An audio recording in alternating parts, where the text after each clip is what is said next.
Dr. Kilimanjaro, thank you so much for joining us to continue our conversation for the Community Voices Project. Thanks for spending your time with us this afternoon. We had a wonderful session last time, talked a lot about the years before 55, your childhood, your family, the experiences of other older members of your family, and the remarkable path-breaking roles that they had in a number of ways, influences your education.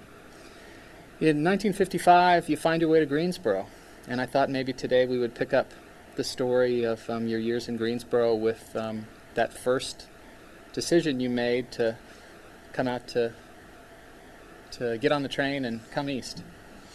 Yes, I think I was telling you that was the happiest day of my life, October 3, 1955, when I got a telegram as I was sitting on my girlfriend's couch in her father's home, and I was being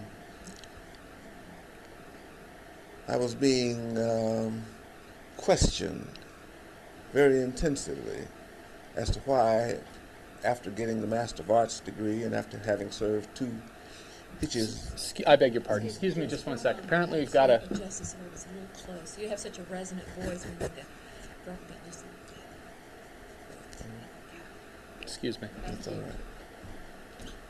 Maybe we'll have you pick up from your girlfriend's couch once more. Sorry about that. That's all right. I was saying that I was sitting in the living room of on the couch with my girlfriend, who was one of my girlfriends. Let me be very macho and say it like that.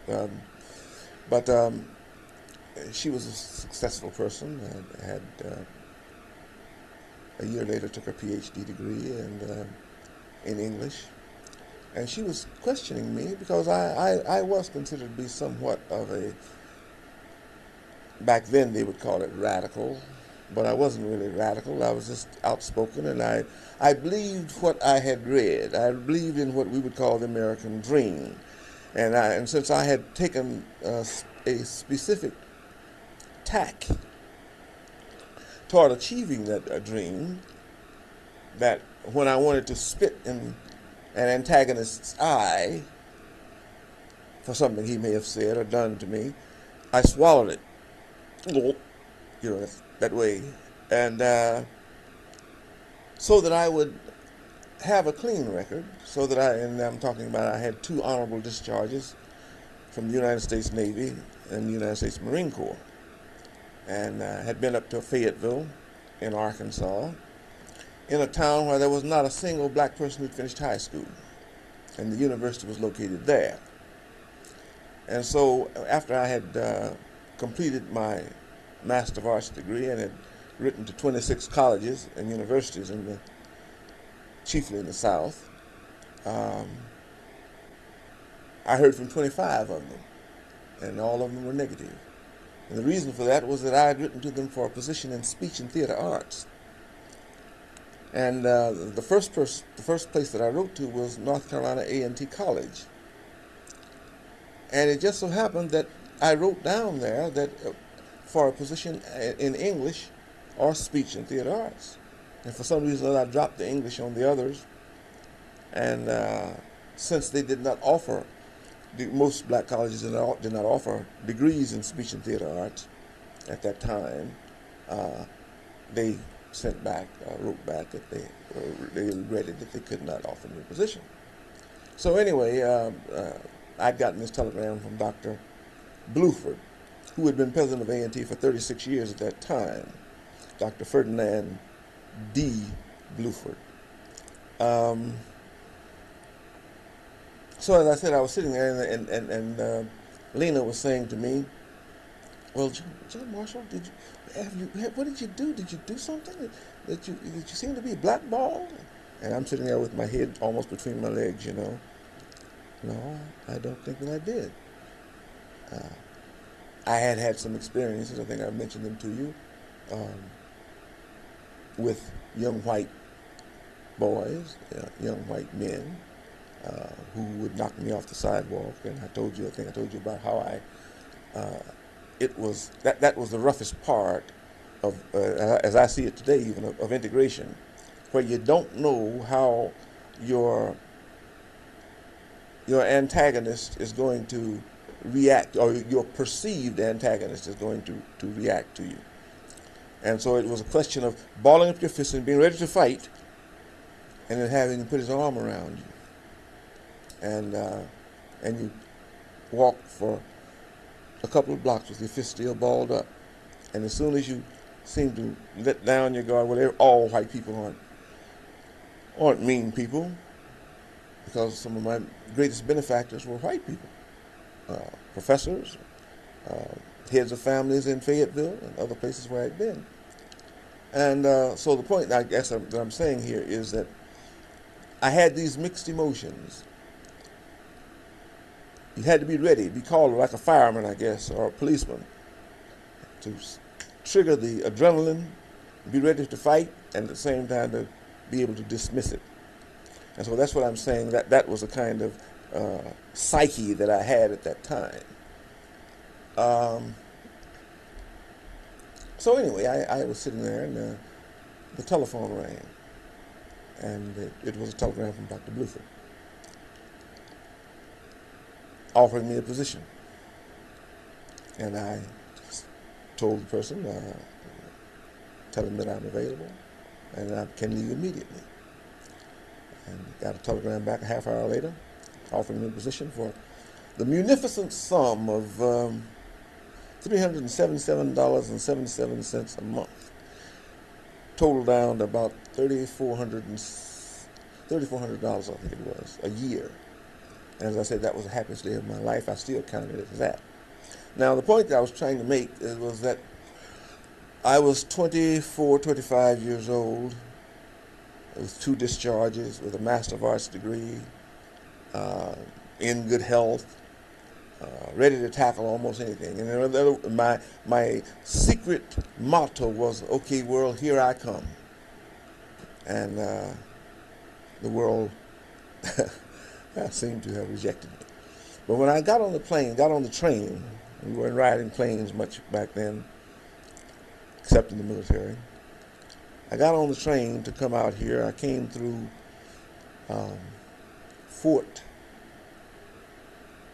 it's not Fort Royal, it's Old Fort, North Carolina, which is where the first schools were integrated in North Carolina. And I looked out the window there and noticed that what was happening.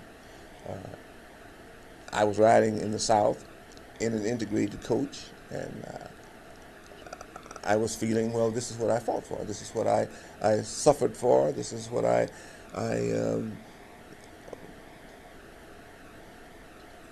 had swallowed my spit for. I'm now getting ready to enter into the mainstream of American life. So I arrived in Greensboro, and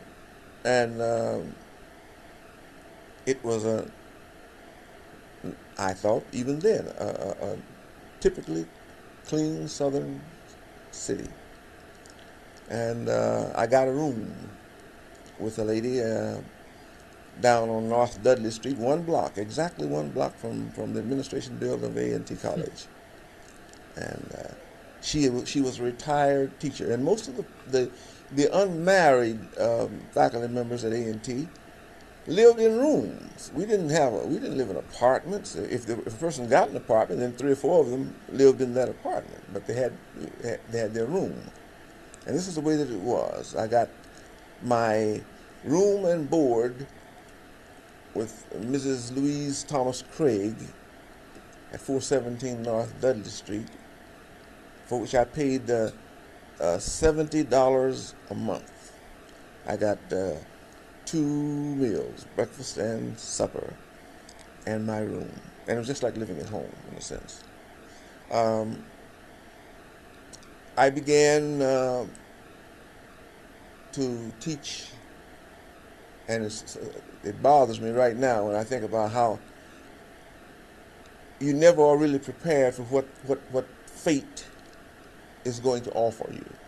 That's the way it seems. When I got on the train, my aunt told me, my mother's sister who reared me, she handed me a book. It was a book on grammar, English grammar, and she said to me, "You take this now. You might need to refer to this because you'll find that some of the students that you have there will not have mastered some of the basics of using the King's English." And I remonstrated with her. "Oh, what are you talking about? I'm going to North Carolina A&T College, one of the finest colleges in the country. They've got a 150-piece band, and they've got an Air Force ROTC and an Army ROTC." And I just went on, I don't need that. She said, "Well, you take it anyway." I took it. And of course, I thought that I was going to come in and begin teaching English literature where I could expound and talk about Keats, Byron, and Shelley, and Wordsworth, and all the other writers, Whitman, and the people that I had time to absorb while I was in the military, sitting down wondering what Leaves of Grass had really been about, or what Robert Frost was talking about, or what Keats meant. And it's When I Have Fears That I May Cease to Be, or Wordsworth, or John Milton's. I'm trying to think of the title of that poem he wrote about having lost his sight. And I sometimes get it mixed up with Keats, because both of them seem to be quite fatalistic in their writings. But anyway, I was going to be very profound. I was going to be young, and I was going to be dynamic, and I was going to be able to hold my students enthralled, I thought. And what they assigned me to do, they assigned me to teach remedial English 210, it was called then, because students who came in and did not pass the entrance examinations in English would have to go back and learn how to use that third-person singular and how to avoid shifts of tense and so forth, and be able to do, hopefully, and be able to begin college work after 1 quarter of instruction. And of course, what I found out was that 1 quarter was not enough, that sometimes it took an entire year to bring a student up to the level where he or she would be able to use the language, particularly in written language, and also spoken language, which made it even more difficult because it was extemporaneous. So I think I was mentioning to you that I was so disappointed and so destroyed. I was utterly destroyed when I found out that after I gave tests that 90% of the students would fail. Now, of course, they would fail also because they had poor study habits, as I had poor. I thought that if I paid attention in class, all through, even up to my doctorate, if I paid attention in class, and this little business of staying up half the night trying to study was something that was for stoop niggles or dumbbells or something. And so when I would assign them themes to write, and I just like I bled over the papers, because there were all these errors in the writing. I made the determination that I was going to leave. I may have been there 14 days, and I was leaving out of my building, Hodgin Hall, and as I was walking out, I met a man whom I had met before, who was a supervisor of teacher education. His name was Louis Dowdy. Mr. Dowdy was a very nice man. He was a family man, and he didn't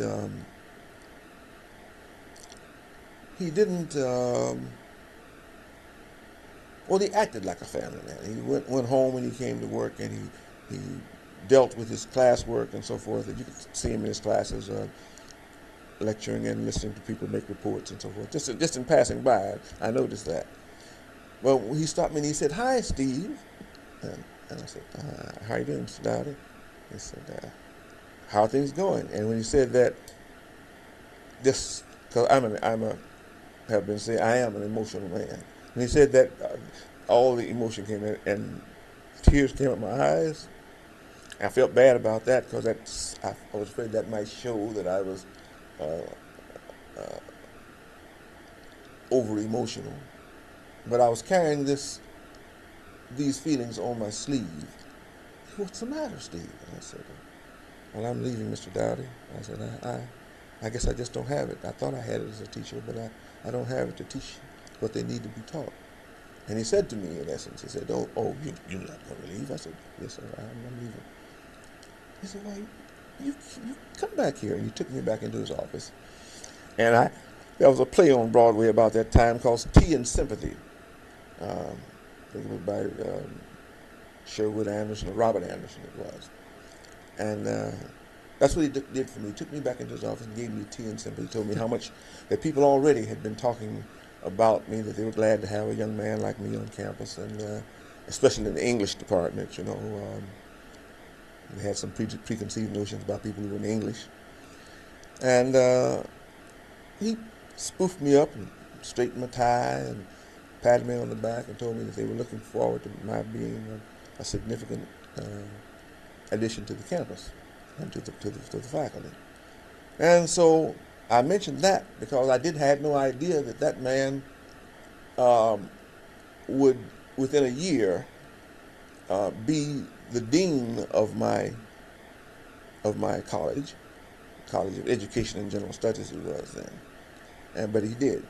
And how I think I told you about how that happened, that Dr. Bluford had literally died, not figuratively died on stage when the students demonstrated against Governor Luther Hodges, and how I think I said to you that he was sitting in a chair, Dr. Bluford was, and the last things he said, the last words, over and over, as though he was in shock, were, and they called me Uncle Tom. Now, not many people you're going to get to come sit in this chair will want to tell you about that, because it's tragic, and people don't want to remember the reaction to things that we did. That not everybody was jawed and ready to fight and or was apologetic and looking down at their feet. Some of the people who were our leaders, educational, political, philosophical,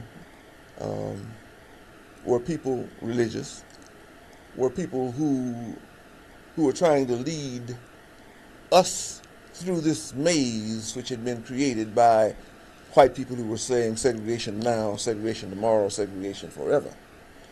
And so what I'm saying is that at this age, at my age now, I still think back to that day when a man who'd given his life to black education, black higher education in North Carolina, and who had taken a school that was nothing, little more than a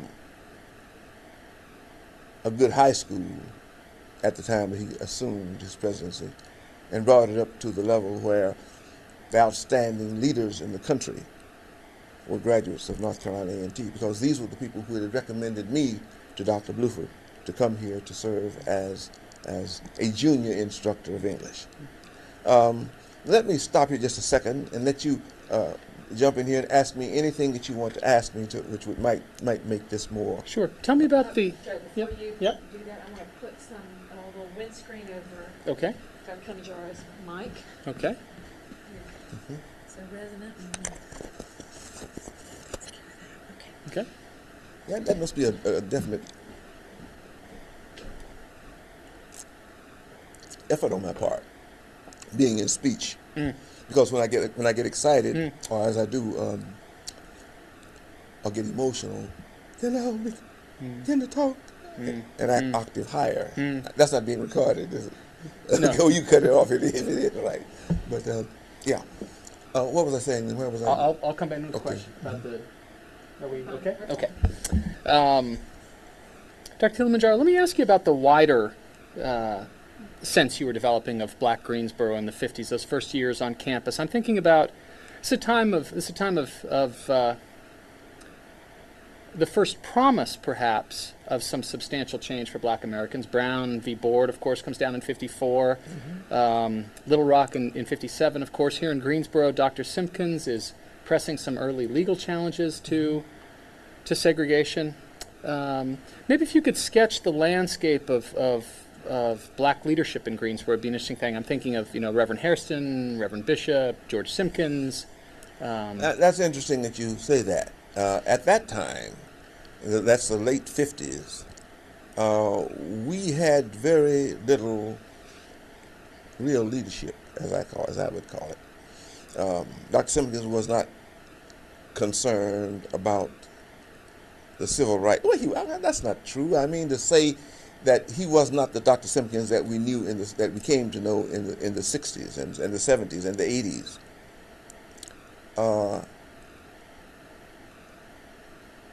It would be hard for the typical young person, middle-aged person, to realize what I'm saying when I say that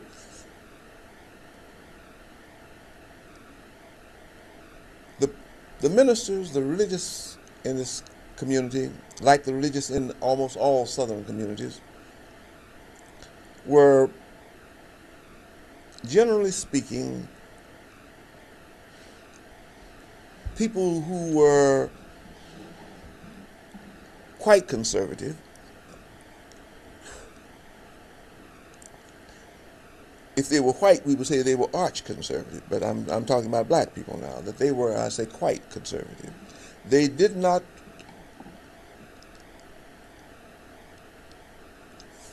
how shall I say it? The question was, we wanted our freedom. Freedom, justice, and equality was the capstone of our lives. We were brought up to look forward to that. And one of the expressions that they had in the schools, that's the public schools and the colleges, was that we got to get ready. That was the word. In any place you went, any state you went into, you went to black school, the teachers would say, "Now you come up here and learn to balance this equation, or you learn the binomial theorem, or you got to learn how to speak correctly without these great overtones of race in your voice." But we got to, and you got to learn this because we got to get ready, because integration is coming. It might not come next week, it might not come 2 years from now, but before you die, integration will be here. And I guess what I'm trying to say here is that we followed the white man in his assessment of things. Now, exactly what do I mean by that? White people don't believe that their preachers, their ministers, should take activist positions. They don't believe that their ministers should be involved in politics. Well, because the minister had been pointed out to us by our slave master and our boss man after emancipation, the minister was pointed to us as our leader, that we looked to our minister to lead us out of the chaos, the quagmire of ignorance that we had experienced. And the minister himself knew that he'd been placed there in large part by the white power structure. And so his attitude was, we're going to do what we can, but we don't want to rock the boat too much, because I can be removed like so.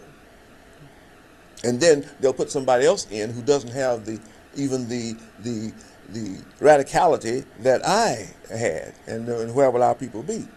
So then I say that the preacher preached a good sermon on Sunday, and he taught the moral lesson, and told us about Moses leading the Hebrew children out of Egypt and so forth, and told us about the other leaders that had done great things despite tremendous odds. But he did not take this political tack, you might say. And it was only until the advent of Martin Luther King Jr. that we had black ministers coming four square up against the the opposition, white opposition. So I guess what I'm saying here in Greensboro, a lot of people may have forgotten the gentleman, except the people who were members of his church. But the most dynamic, aggressive black minister we had in Greensboro was the Reverend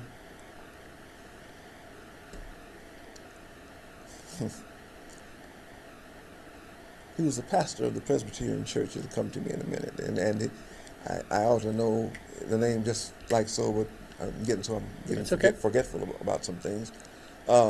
Reverend Douglas, Julius T. Douglas. His little girl was flower girl in my wedding here in Greensboro, so you know I should remember that, remember his name. Reverend Douglas had been president of the NAACP, and he had run for city council several times. And the reason, I think I mentioned this to you before, that Reverend Douglas had incurred, in a sense, the enmity of many of the white politicos in Greensboro, because he was a trained, not a jackleg, but a trained minister of the gospel. And he was well-spoken. He was a handsome gentleman. And he had a large family, about 5 daughters, I think, and at least 5 daughters, and they were good-looking. You know, that's the significance of summertime. Your dad is rich and your ma is good-looking. So if you could have that combination, we would say, you know, you had the best of all possible, probable worlds. We'll say, okay. So anyway, Reverend Douglas was an outstanding man in the town. And the others who would lead us politically were from the private sector. They weren't in the public schools. And in Greensboro, we had only one private institution, and that was Bennett College.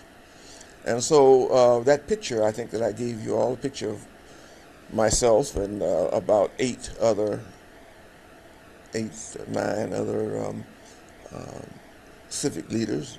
I was a young Turk of the group. Was Dr. King, Hobart Jarrett, who was chair of the humanities at Bennett, and the president of the NAACP at that time was Dr. Edwin Edmonds. He and Dr. Jarrett had come out of Oklahoma. They were natives of Oklahoma, and they had been here teaching for quite a while. My point is that the other ministers were, for the most part, I defy anybody to prove me wrong on this, because I could cite them instances. I don't want to do it on air, but I could. They were people who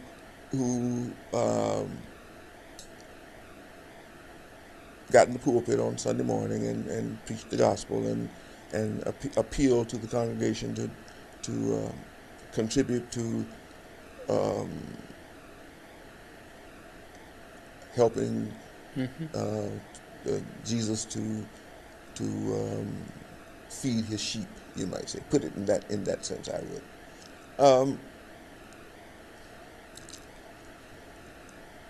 Let me enter with a related question here. All right. How about the relationship of the black leadership described as you've described it to the white power structure in Greensboro? Anything that would distinguish Greensboro in those years from a typical Jim Crow Southern city? I don't think so. Yeah, people who want to say and give the idea that we had a special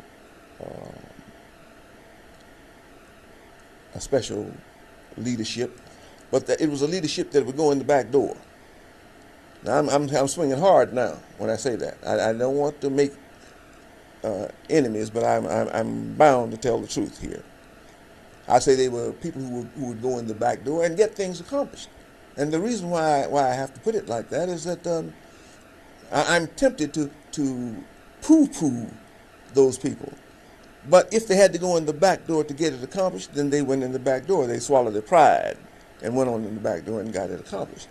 And so we call those people a lot of times handkerchief heads and Uncle Toms who came bearing news to the white man that notice I did say white man. I'm not just being chauvinistic there. And there were very few white women who a black man would approach to have something accomplished, I say. Black women would accomplish black women. Black men might accomplish black men, and sometimes white women in the office setting. But this business of going to a home or someplace was something I would say, and not only here, but back home in Little Rock and Shreveport and Tulsa, Oklahoma, in a place like Kansas City, Kansas. These are places that I had lived before. This is the way that it was done. Now, what I'm saying here is we did have here a city councilman. Now, who was elected city councilman? A black physician.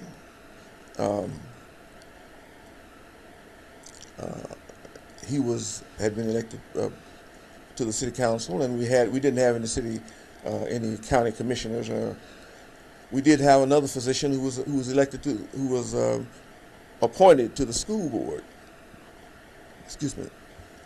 And later on got to be elected to the school board. Mm-hmm. So, but this was the extent to which we had the kind of leadership that we're talking about. Fair to describe this period as still the era of deference? Oh, yes, definitely. Yes, definitely. Go ahead, I'm sorry. Let me ask what were your motives in 58 in arguing that some of those university funds ought to be spent to support the local NAACP and the controversy that arose therefrom and led to your departure? Can you tell that story? Well, they were not, yes. I think I had mentioned to you that we, this fund that had been established at North Carolina A&T was a fund that had been created by gifts, student body and faculty. It wasn't money that was given by the state, appropriations or anything like that. And it was because we were seeking to have a white highway patrolman who had shot down a student down in eastern North Carolina. Shot him down like a dog, and there was no redress, or seemingly no redress. And as I said to you, I think before, that A&T's students had always been quick to come to the rescue of a student or a faculty member who had been treated in an unfair manner. I don't think we'd had any demonstrations on the campus except demonstrations against the dining hall, so it was an interior kind of thing. So the point that I'm taking too much time in talking about this. When this happened, there were mass meetings called by the students. And so the faculty was always, the administration was always in the habit of trying to guide or direct student activity. And that was as it should have been. And so the administration said, all right, we'll appoint a committee to raise funds so that we'll be able to hire a lawyer to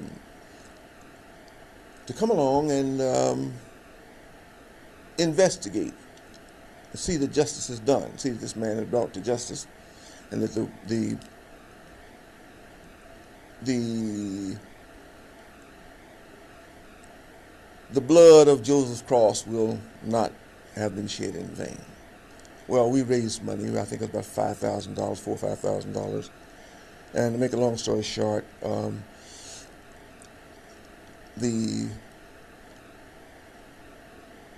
grand jury met, I guess that's what they call it, grand jury, and exonerated the highway patrolman before the next faculty meeting could meet. And the president had called his advisors together, and they had decided, said, well, now they've said this man was justified in shooting this student. So what shall we do with this money? And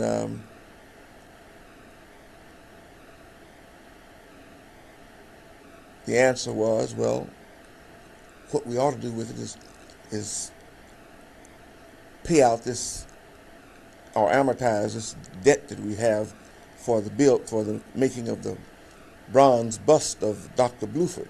And Dr. Bluford, I told you, had died in the hospital as a result of this demonstration against the governor in the Harrison Auditorium. So, as I recall, in faculty meeting, they had decided how they were going to get it done. But again, they had not reckoned on the fact that the faculty of 1958 was not the same kind of faculty that we had, say, in 1938. And as a result of that, they were attempting to ramrod through this action. That we give this money to the Bluford Memorial Fund. And of course, we had gotten word of it, members of the faculty and student body and others, and we determined that we were going to vote against it. It's one thing to say we're going to vote against it. You know, the past history had been not only at A&T, but at any other school that you would notice that you could mention, that when they did this, and this is something that we are always afraid of today, is that we'll be sold down the river. You see, literally sold down the river. If they find out that we're planning a rebellion, whether it's Nat Turner or Denmark Vesey or whoever it happens to be, there's always someone who would tell off on us. And so people were leery about standing up and taking a stand, signing a petition or whatever it happened to be. And so what happened was that it came to the vote, and the president, Dr. Warmoth T. Gibbs,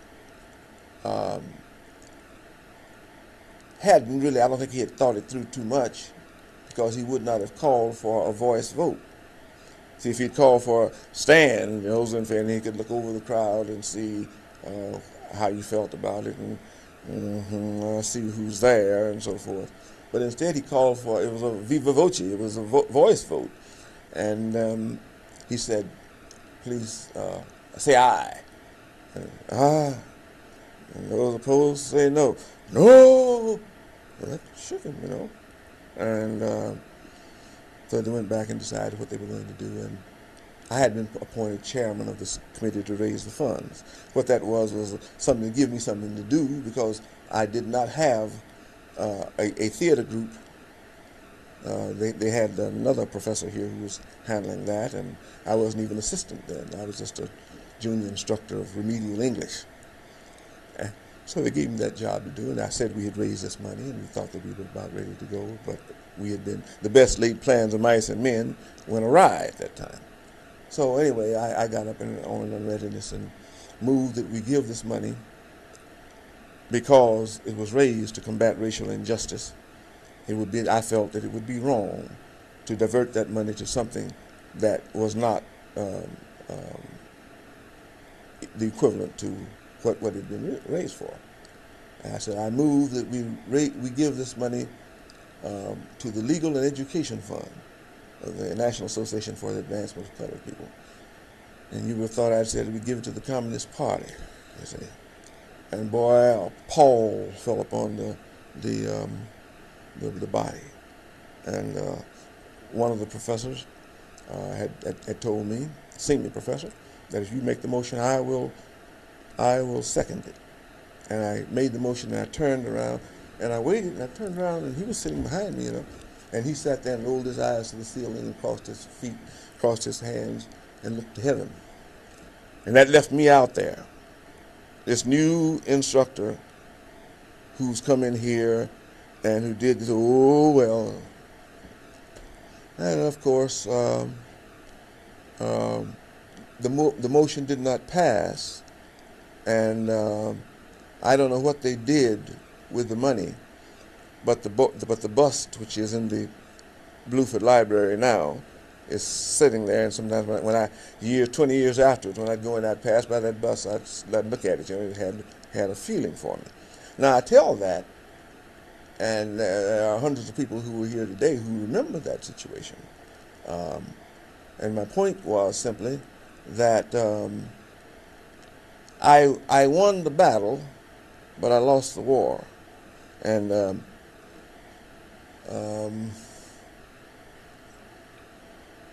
some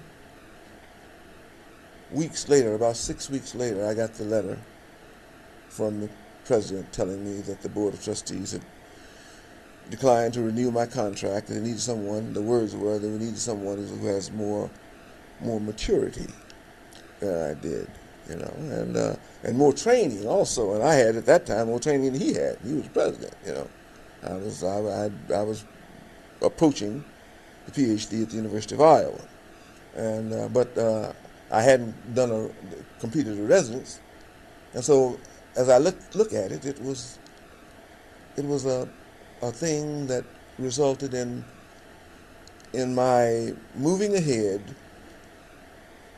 toward the doctorate. I put my family in a U-Haul trailer. I had a little boy, 1 year old, 14 months old he was, and a little girl, 2 or 3 days old.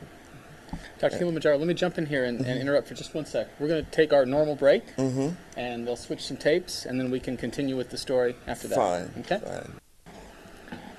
Dr. Kilimanjaro, let me start here with a question about a few other episodes from late 50s before your move back to Iowa. There's a related story in rough parallel, I guess, that you might be able to tell about Dr. Edwards.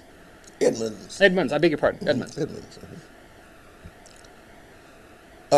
I first met Dr. Edmonds when I was a student at a master's student at the University of Arkansas, and I was traveling with a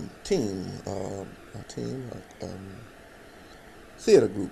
We were going around the different schools, colleges, and churches doing Christopher Fry's A Sleep of Prisoners. And it was a 4-member cast. I was the only black and professor. We visited Langston University, which I would want to think of as probably one of the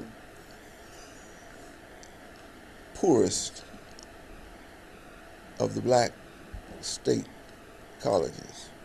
It was called a university, but it hardly qualified really as a college.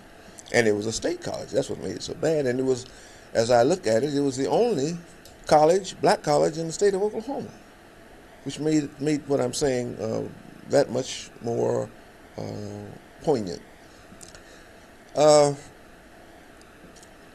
Edmonds was there, and I met him there. And he shook my hand and looked at me, and I shook his hand, and I noticed that he didn't see very well.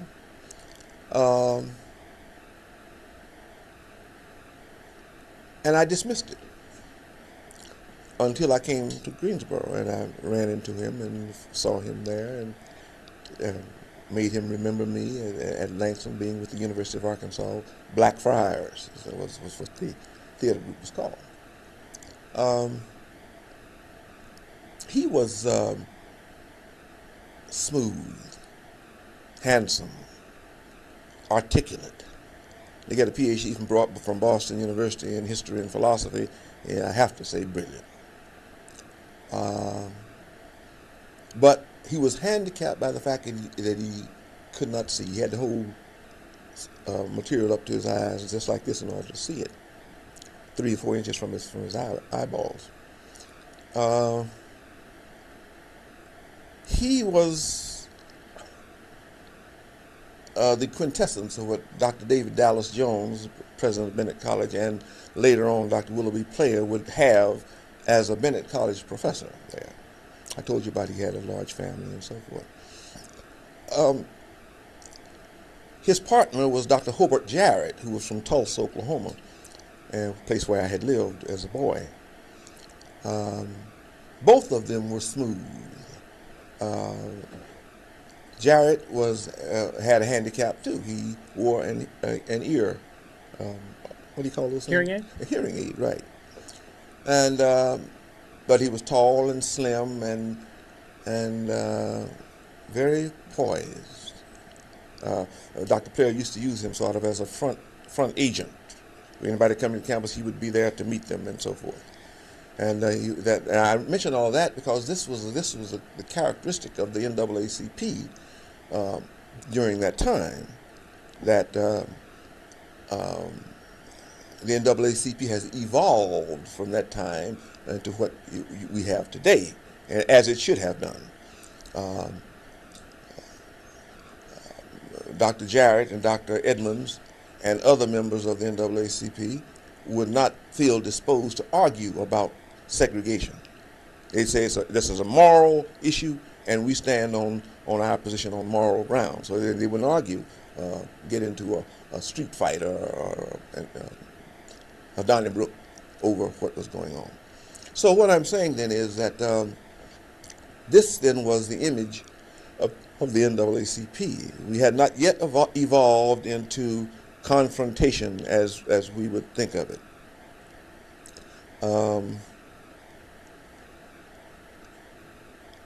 It was determined that we should bring into Greensboro a little Baptist preacher that we'd heard about, who had gotten a PhD from Boston University, and he was preaching down in a small Baptist church in Montgomery, Ebenezer Baptist Church, and we knew his name because those of us who knew anything about history knew the name Martin Luther. And he had, like myself, he had changed his name from Michael Luther King to Martin Luther King after he'd got to Morehouse and had really studied about the significance of Martin Luther and the 95 Theses being nailed upon the doors of Wittenberg Cathedral and so forth. He had changed his name. So the point I would make here then is that it was determined that we should bring Martin to Dr. King to Greensboro. And we should bring him here because we needed, as did Charlotte and Charleston and Raleigh and Durham and Charlottesville and Richmond, we needed a force to galvanize our people, to bring our people together and unite them, to unite the yardmen and the cooks and the maids and the chauffeurs and the professors and the physicians and lawyers and so forth. And we felt that Martin Luther King could do that. And everybody was calling on Dr. King to come to our town. We need you, Dr. King. And Dr. King was pulled from pillar to post. Didn't know which way to turn first. And the reason we got him was that Dr. Edmonds had attended school with him. And they had sat in the classrooms together, and they had worked on the dissertations together. And so Dr. King decided that he would come to Greensboro. Well, that day was a day that I would mark as the changing of Greensboro. The changing of the guard, the changing and the changing of the white guard, because they had to change in order to meet the challenge of the changing black vanguard. So Dr. King came here, and you read, of course, in the paper that Bennett College managed to tape his speech, and he came here and he did one thing that greatly influenced me, that he changed me from being a radical. No, I can't say that. I won't tell that lie. He changed me at least from being disposed toward violence. You've told our audience that I'm publisher of a newspaper called the Carolina Peacemaker. See, even as I took that name, the Carolina Peacemaker, it's a sort of a subterfuge. And I said, all right, if you will not come into my home and slap my wife around and spit upon my children and misuse my family, I will adhere to what Jesus said. Blessed are the peacemakers, for they shall be called the children of God. But if you do that, then I will adhere to the principles of Wild Bill Hickok and Matt Dillon with my Colt 44, peacemaker. You see?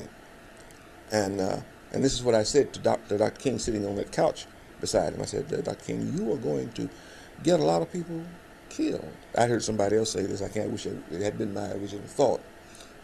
King will get a lot of people killed because when we saw our people in these demonstrations, they were always cowering and trying to cover up and never really striking back. And people, pictures of the kids at the lunch counters where white toughs would come in and pull them off the chairs and sometimes kick them and beat them, and they were being passive. Well, see now, I don't know that I could do that, but Dr. King had said, if you can't do it, stay away. So that's one of the reasons why I wasn't at the Selma March. See, and at the same time, I knew that I had lost my job before and had been reinstated 4 years later after a 4-year exile. Dr. Dowdy again had brought me back to the college, and it made me more religious, really, more believing in the idea that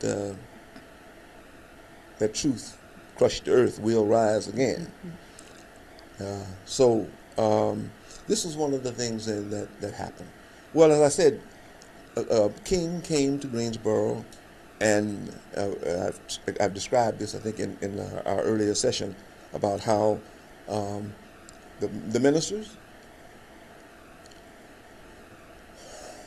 the churches were not the churches that they are today. They were old churches, and the black preachers were, in large part, worried that the fire marshals. You see, the fire marshal is also a political figure.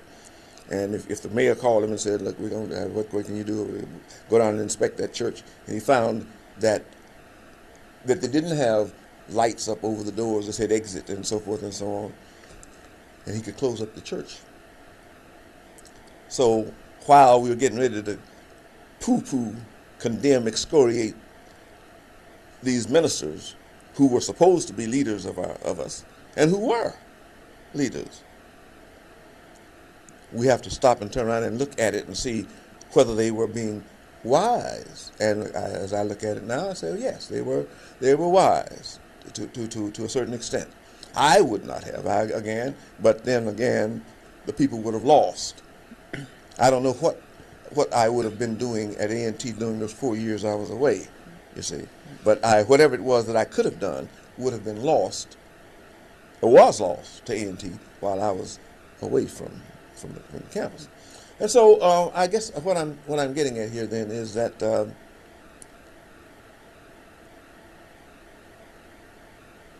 I mentioned about a relative, my great uncle, who it is said, Harry Truman said, was responsible for his being reelected to the presidency of the United States because he came forward with the money to get Harry Truman out of Little Rock's Union Station when he was there on his whistle-stop campaign, and nobody would give him any money. And so, as we said, the story of the 3 little fishes and 5 loaves of bread came forward when the little boy came forward and said, "Here, Jesus, you may have my lunch." And it shamed the people who had brought their lunches and had them up under their garments and so forth. Well, in that sense, then, something happened, and we were able to keep this this movement moving. But I wanted to say to you that Well, let me ask too. I want to make sure we get the point of the that. story on Dr. Edmonds, Uh-huh. his departure. All right. Now, Dr. Edmonds was supposed to have been, what would we call it? They built a fence around him, an economic fence around him. He was teaching at a private institution, a Methodist college, Bennett College. So they couldn't get at him, we thought. But he had a second job as director of the Wesley Foundation, the Methodist Foundation, over at A&T College. And that job paid him, I think, about $3,600 a year, directing the Wesley Foundation over there. Now, the fear, Franklin D. Roosevelt said the only thing we have to fear is fear itself during the Depression. But it was these formless fears that caused the president of A&T College to go to Richmond, or to call Richmond, and talk to one of the founders of my fraternity, Omega Psi Phi, talk to Bishop Edgar A. Love, and tell him that Dr. Edmonds was persona non grata. He was unwelcome at A&T because he was president of the NAACP. He was going to make trouble for A&T and make trouble with the state legislature, which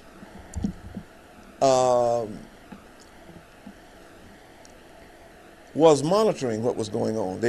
We'd already, they say, booed the governor, but we'd already demonstrated shuffling our feet and so forth when the governor was there and caused him to leave in a high state of agitation. And so they said to him,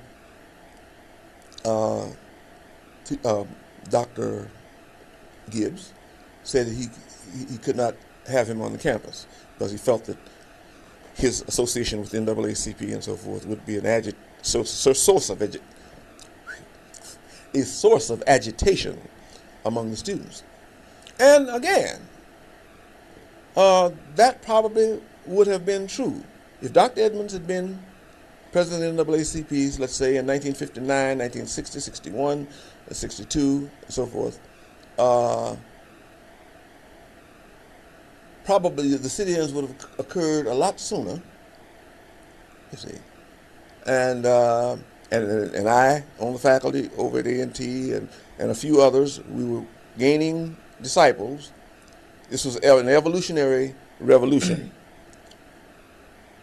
And so, as a result of that, Bishop Love reluctantly told Dr. Edmonds that we'll have to remove you from this position. Dr. Player was devastated, and Dr. Edmonds had to leave. Packed his wife and 4 or 5 girls he had, young kids, and left and went to New Haven, Connecticut, which is where he lives today, and he pastors a church up there. Mm-hmm. He did pastor a church there. And people in New Haven, everybody knows in New Haven, Yale and otherwise, Dr. Edwin Edmonds. Mm-hmm. So he went there. Let me ask these related questions. We're talking about the ways in which segments of black leadership in Greensboro in these years are very much boxed in. Mm-hmm. Still the era of deference. Those who try to step out and push the boundaries a little bit get cut down. Yeah. You get sent away. Dr. Edmonds gets sent away. Mm-hmm. 2 questions. One, quickly sketch the size and nature of the NAACP here in Greensboro in those years, and then I'll ask you about the issue of if there were any white liberals speaking out in those years yet at all in Greensboro. You know, this really, truly grieves me to say this on television, but I have to say it for the record. Truth crushed earth. If I don't say it, I don't know who else is going to say it, because as I've told you before, as I go into a stadium or a gymnasium loaded with thousands and thousands of people, I say, and I'm a very people-oriented person, where is everybody? And who are these people who are now talking about what they did during the civil rights movement? The first question that you asked was, how big was the NAACP? Oh, well, I would say that we had no more than probably 15 when we would meet. Active members. Active members, yes. 15 people. There were other people who were members, but they would send their dues to New York. And those who are around here will admit to that. Well, I was a member, but I wasn't a member of the Greensboro branch. So when something happened, we didn't, our names weren't listed so that they could not react and bring economic deprivation upon me and my family, so to speak. So that was significant. Any white liberals in those years at all yet? Any influence at all? There were white liberals, but they were not in the white community. They would have been, say, at Bennett College. And it's almost the same thing here. Very few people, the issues which are besetting our country, our county and our community today, very few people want to step out for fear that they will be labeled with that terrible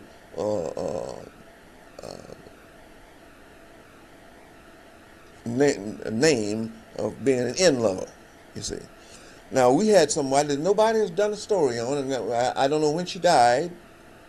Her name was Elizabeth Leisner. Elizabeth Leisner, Leizner, was a professor of sociology and philosophy and so many other things. She's a brilliant woman. PhD from the University of Vienna. Spoke with a heavy accent, heavy German accent. And she was the one who gave direction to the girls at Bennett College for the most part. I mean, and she was right there in the front ranks, with them. Those were her girls, And Elizabeth was, I'd say, an elderly woman, but she was very aggressive. The white liberals that I can remember were a crosspatch. They were a group. We all knew that the Quakers were sympathetic toward our cause. The people at Guilford College were active, and we did have whites who would come out and come over here and were not afraid to come over into the black community to our meetings. We had a second organization in this town, which I don't know what's happened to it. It just petered out, called the Greensboro Citizens Association. I imagine it's going to come back within the next month or 2 months or so. People who would join the Greensboro Citizens Association who wouldn't join the NAACP for fear of the state legislature bringing pressure upon them and their jobs, so to speak. And I guess we should say, for context, these were years when the NAACP, in many places across the South, was under direct assault by state legislatures. Right, right. And so we had at that time, of course, the North Carolina Patriots, an uptown Ku Klux Klan, wearing Brooks Brothers suits and white shirts and ties and so forth, but who were just as determined to break the back of this resistance movement to segregation, and so they were in evidence around here in Greensboro. Let me ask you this: take the measure of you're away 4 years, but they're years of tremendous consequence for the civil rights cause in the United States. Take the measure of the Greensboro you left in '58 and the one you found on your return in '62. That's interesting. I left Iowa after 1 full year, after I'd completed my residence for my PhD degree there, and went down to Pine Bluff, Arkansas, back to my alma mater, and went back to the University of Arkansas as a Southern Education Foundation Fellow. I spent 1 year at the University of Arkansas and took my Doctor of Education degree because I had completed more than 70 hours for the PhD at Iowa, and they were gracious enough to feel that I was worthy of joining the club. That's the best way I can say it, Okay.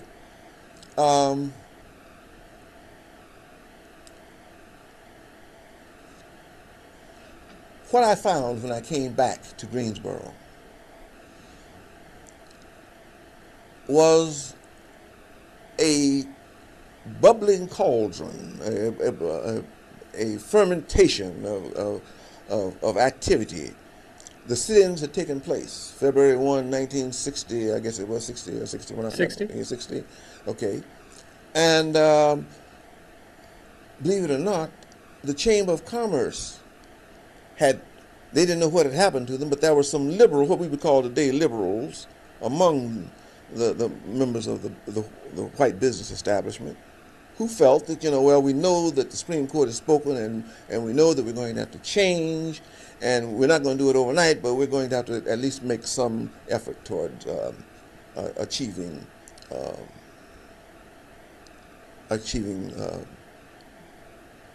desegregation. I say that again became a term. They wouldn't say achieving integration, even as it is now. We will desegregate, but we're not going to integrate. Playing on words, an evil concept, you see, as I see it. But that's what they felt they had to do. And I mentioned the Chamber of Commerce because they had in the chamber at that time a young white fellow, about my age at that time, named Hal Sieber.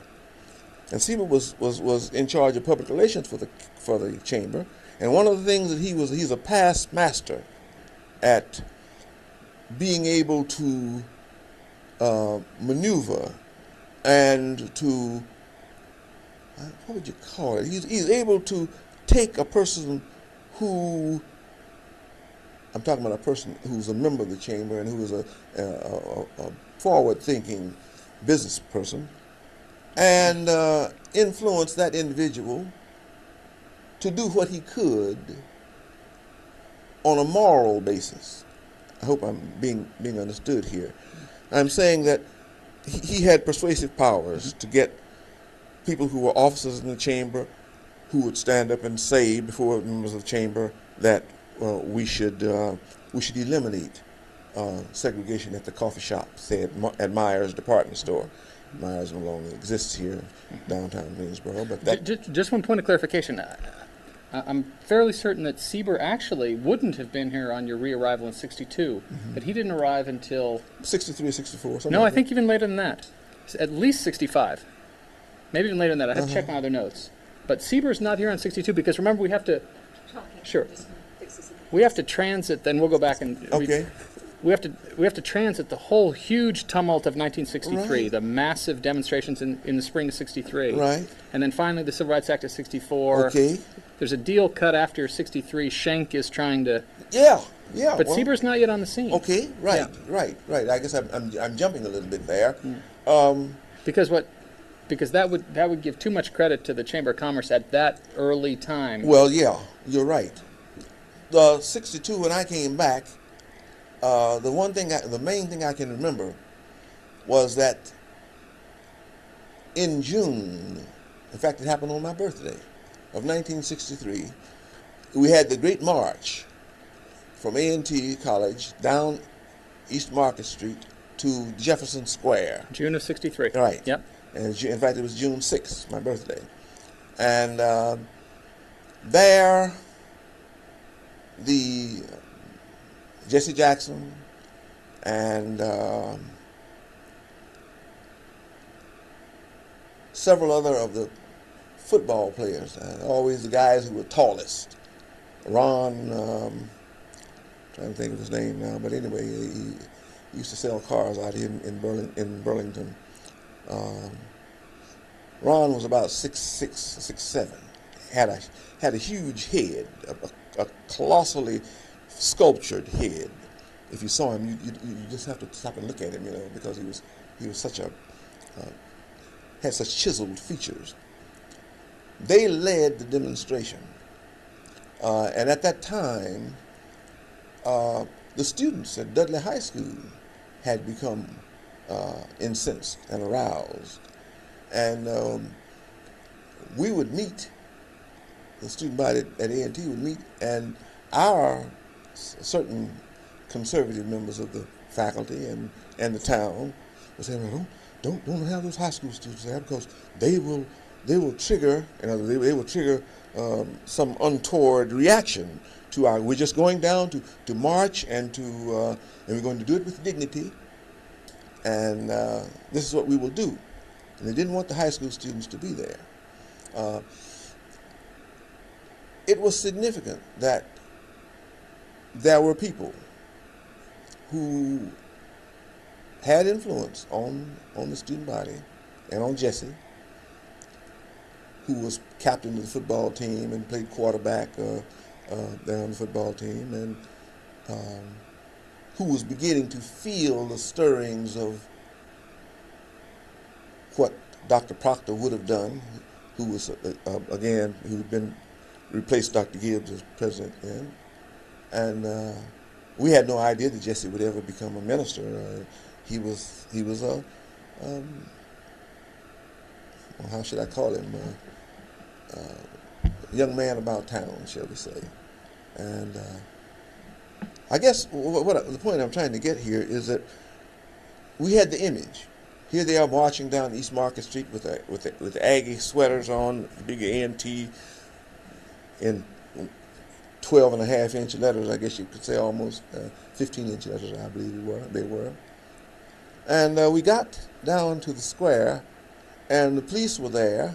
They thought, it takes Jesse to tell this, they thought that that they had conned Jesse, that Captain Jackson, who was chief of detectives there, had established a relationship with Jesse, but Jesse knew that if he condescended too much to Dr. Jackson, he would just be removed aside, because, again, we are always aware of the fact that we could be sold out, you see.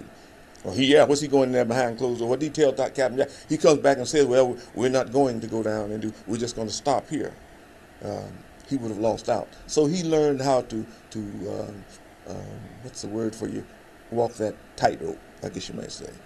And Captain Jackson would tell Jesse, said, we're going to prescribe where your route will be. Well, hell, if he, and I said, hell, if he could prescribe which way we're going, then it's not a demonstration. It is not showing our unhappiness with the people who are pretending that they're trying to do what needs to be done to answer to our demands, whether it's S&W cafeteria or the Mayfair cafeteria or what have you. And so it got so that he would say, all right, now you're going to turn, and you're going to go down this street, and you're going to go down that street, and you go down here for 3 blocks, and you come back here, and so forth and so on. And you're going to walk slowly. Well, all that was planned. But what would happen would be the street lights would catch you. The idea was that we were going to show that we're law-abiding by obeying the stoplights. If the stoplight said red, we would stop and wait for, even though there was nothing, no cars, and we'd stop and wait for the light to change. But by the time we stopped, the people who were ahead of us would be 100 feet, 100 yards ahead, and so the idea was to run and catch up with them. And it's a strange thing, and this is one of my roles, mine and Don Addison, who left here and went to Howard University. He's Dr. Don Addison now. We would be there with him to say, don't run. Because when you run, you take on the semblance of a mob, you see. And so this was one of the minor things that we, as members of the faculty, would do. And Dr. Dowdy at that time was our acting president, and we respected him, even though Van Dalsum, I think his name was a representative down at Raleigh, took Dr. Dowdy down there and just condemned him and excoriated him and talked about him like a dog, and told him that if he better hold those students under control. And Dr. Dowdy sat there with his briefcase. I got a cartoon in my paper of Dr. Dowdy sitting there with his briefcase in his lap, and Van Dalsum is there just cussing him out in essence, as he could do in the state legislature, and he had to sit there and take it when Dowdy, being 6'3" or 6'4", could have knocked him on his behind, you see. But again, you swallow your spit because you're placed in the position of a leader, and you have to accept that as one of the tools of the game. Okay. We sat down they sat down in Jefferson Square. And I guess I and one or two other guys, Dr. Samuel von Winbush, young professor of chemistry whom I went to school with at Tennessee State, we were there demonstrating with the students, but we wouldn't sit down. Again, we knew what side our bread was buttered on. We didn't want that fabled operation. As a cartoonist, as a columnist in my paper, Old Nosy would say, we didn't want that operation performed on us because that was painful, you see, what they would do. I'm talking about... alluding to the colloquial description of the price that would be extracted from persons by the white establishment, by exactly blacks who stepped out too forcefully. Right. So, but they took the picture, and the picture's in the news record on July 6th or July 7th, because it was the next morning of July 7th, of me standing there with all these hundreds and hundreds of people, students around me. But they blew the picture up so that there's no doubt in anybody's mind who this was. This is one of those A&T professors. I was associate professor then, had jumped up to that level. And so I keep that sort of in my memoirs, and this, of course, there's a picture in Chafee's book, Civilities and Civil Rights, there, that has that picture in it. And of course the idea was, hasn't he learned his lesson? Well, I was a bit worried because we were arrested and put in buses and taken to the Coliseum. The jail, I think, was already full, and they knew that they didn't know what to do. They were in a quandary as to what to do. So, but when they had me down there, I had left my car with the windows down and my down payment. I was moving into my house the next day, my new home in Benbow Park. And I left every dime I had, basically, in that car, in the car pocket, unlocked, because I didn't know that things were going to transpire as they did. So I mentioned that to say that despite the fact that I was committed to demonstration, I was not committed to the extreme position that students would have been committed to, you see. And that was something that it was replicated in Charleston, South Carolina, in Columbia, South Carolina, in Tallahassee, Florida, anywhere you went, Birmingham, et cetera, et cetera. What's your sense of the motives that led the white leadership in Greensboro, ultimately the downtown leadership in Greensboro, finally to strike something of a deal in '63 after the...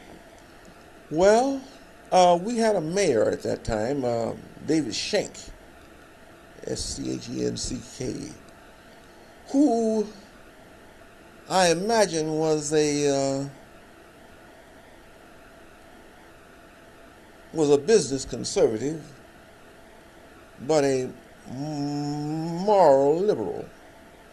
Now, what does that mean? Black people, for the most part, did not have a good opinion of Schenck because we felt that he was holding back the tide. And, of course, the man at the Mayfair cafeteria had been mayor of Greensboro. I'm trying to think of his name now. You know what I'm talking about? But there are pictures of him and Jesse and... Roach? What's his name? George Roach? No, that man, George Roach, was considered to be liberal-minded. No, this guy, he's still around. I see him from time to time. I think he may be over in Kernersville or someplace, but he was around here. And but people who know what I'm talking, they will recall who the gentleman was. Who had been mayor, you mean? He had been mayor of Greensboro, right? Morris? Morris. Boyd Morris. Boyd Morris, right. So anyway, we had demonstrations there in front of a Mayfair cafeteria, and Boyd Morris fooled us because he with his adamant, determined stance not to, he said, I'll close it up before I let you come in here. And that was the idea. And so the attitude, well, we're going to close you up, you know. And the peculiar thing is that whites didn't want to be involved. The cameras were there, and they wouldn't want to be documented as being there holding back the tide of for the integration, for the dispensation of freedom of a cup of coffee to an American citizen, you see. And so as a result of that, Boyd Morris was open